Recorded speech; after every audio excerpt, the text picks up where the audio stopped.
Hello, my friends. It's Margaret Meloni of the Death Dhamma Podcast, and I am happy to be here right now to share with you that it is almost time for the start of Season 3.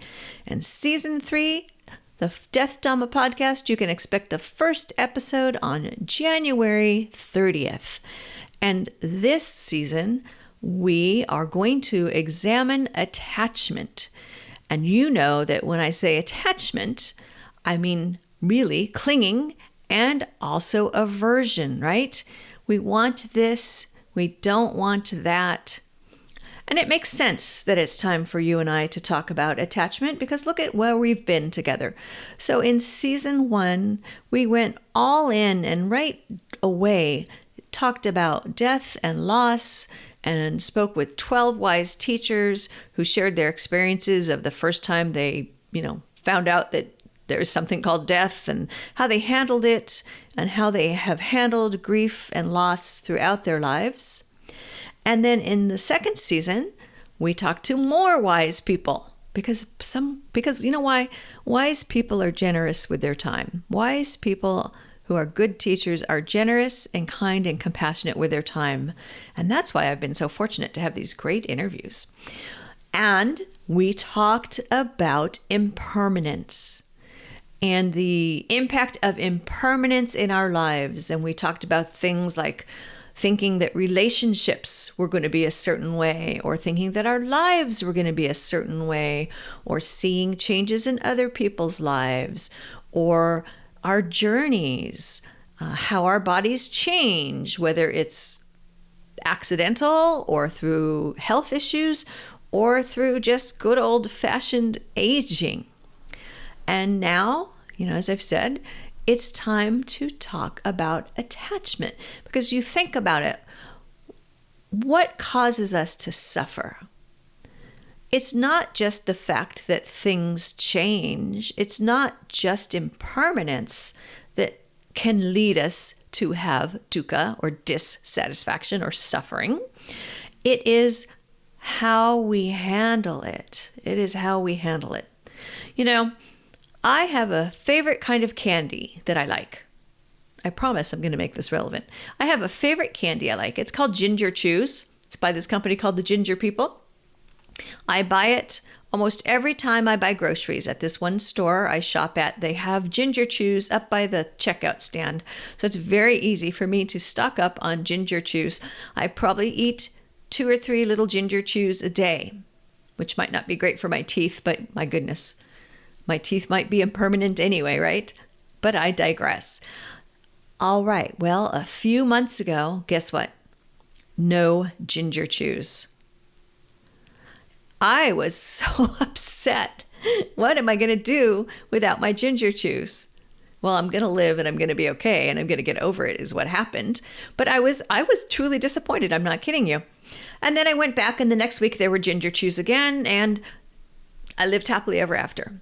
Or did I? Well, yes, I have generally a happy life. However, guess what? Recently, again, no Ginger Chews. And this time, it wasn't just over the course of a week. Off and on, over the last, 6 weeks or so, Ginger Chews are just not making an appearance. And I am learning to look for Ginger Chews and accept the fact that they may be there, in which case I am happy and what a lovely thing, because as you can tell, this gal loves her Ginger Chews. And when they're not there, oh well, then that's how it is, and I'm not meant to have Ginger Chews. Now, Ginger Chews, this is a small thing. This is a small topic. Why am I sharing this with you? It is an example of my clinging, my attachment to the idea of having Ginger Chews, even down to the fact that I can tell you that I eat 2 or 3 every day. I can tell you when I eat them, in the evening, after dinner. But yet, I've had many evenings after dinner with no Ginger Chews, and I'm okay, my friends. And, you might think I'm being silly, but Season 3, is about these kinds of things. And when I start by sharing something smaller, it is because I believe that for most of us, we maybe start with the small things, and this is how we learn. In fact, I'm teaching now a course or a workshop, I think is a better way to say it, every once in a while, on using impermanence to build resilience. And it's really impermanence, but it's really what helps us build our resilience is our recognition of our clinging and our aversion, and our learning to handle clinging and aversion with small things like ginger chews helps us get ready for big things like job losses and our car breaking down and relationships ending and lives ending. And this is where we really want to be, because when we lose people we love, it is difficult, right? And that's why this is the Death Dhamma Podcast.